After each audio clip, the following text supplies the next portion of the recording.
Basics is a proud collaboration between Sony Malaysia, Z, and Lens Library.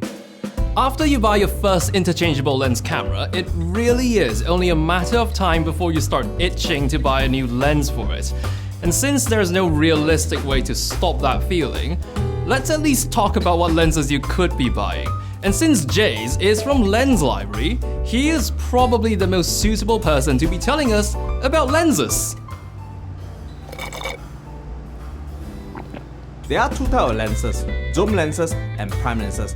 A prime lens mean the angle of view is fixed.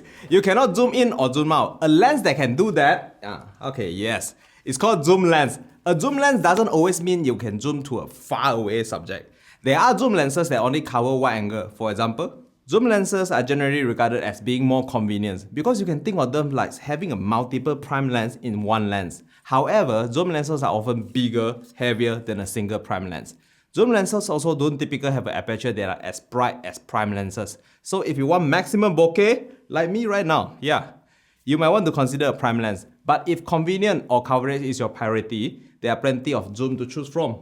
Needless to say, if you want to show a zooming effect in your video, you can only do that with a zoom lens. You might have also heard people referring to a lens as a particular millimeter. That's actually referring to a lens's focal length. It's how wide or tight a lens's field of view is. A short focal length gives you a wide-angle image, and a long focal length gives you a tight framing, making faraway subjects look bigger. In a broad sense, any lens wider than a 35mm is regarded as a wide-angle lens, while anything over 85mm will be considered a telephoto lens. But what about that middle ground in between? We call those normal or standard lenses, and most of the time we're referring to lenses like the 40mm or 50mm. At these focal lengths, subjects look the most natural because it resembles what we see with our own eyes. We also have a spatial lens for lenses that serve the extreme end. Lenses with very short focal length are called ultra-wide-angle lenses, and the really long lenses are called super telephoto lenses. A wide-angle lens have a tendency to stretch subject at the edge of the frame outward.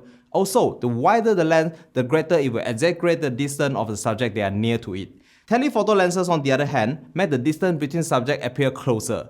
Either end can have an unflattering effect on the face, but use them carefully and they could set up some really dramatic shot. But if your intention is to show your subject in the most natural way possible, a standard lens is your best bet, just like this 40mm Compact G. Once you've been shooting for a while, it's not that difficult to get a rough idea of what lens was used simply by looking at the image. Take this for example. It doesn't look too wide, nor is it too tight.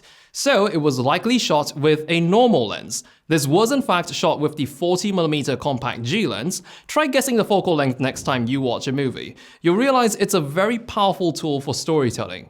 Longer lenses, for example, can give a shot more sentiment by making the character look isolated, while using a wide lens close to a character can make that character feel powerful. Remember, the more you shoot, the better you'll get at it. Now we should leave you to it, but we'll meet again on the next episode of Basics, where we'll take a moment to talk about what exactly are all those picture profiles on your Sony camera. What picture profile? We're doing the show, we're supposed to know. But it said PP off. Then turn it on!